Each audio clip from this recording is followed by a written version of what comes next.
describe the culture of BGI, let's say back in the 70s, or when you were first here long enough to really say, yeah, I understood the culture? Well, the culture there was, it was very innovative. There was a group of people, and they were mainly the people who attended like the Q Group meetings and the Center for Research and Security Price meetings, who got together every 6 months and talked about how they were going to change investment management from an art to a science. And I don't think any of us really believed that we were going to be able to do that. But we got together every 6 months and talked about how within each of our respective organizations we were going to do this. And when I first started attending those group meetings, I was still working with Merrill Lynch. And Bill Faust was working with Mellon Bank.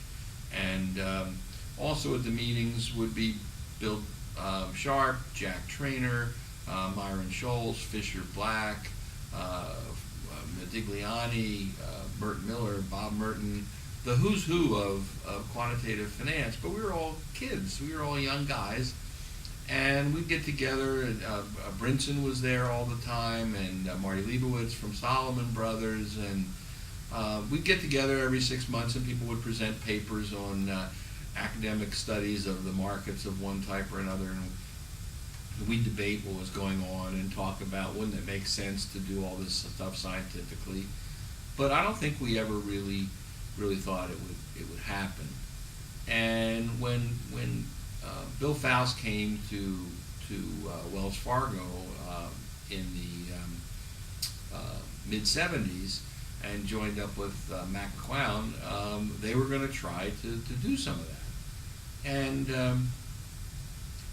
it was just a bunch of young people who thought they had a better idea and who managed to find a parent in Wells Fargo Bank that was willing to let them try to do these ideas. And we came out with the notion, gee, you ought to have an index fund. We came out with the notion, gee, you ought to do tactical asset allocation. We came out with the notion, since it's thrown away, you ought to evaluate stocks by using the dividend discount model.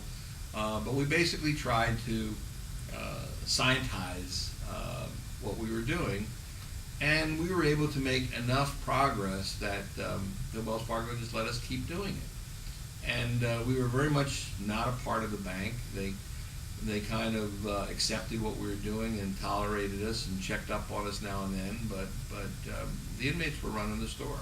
And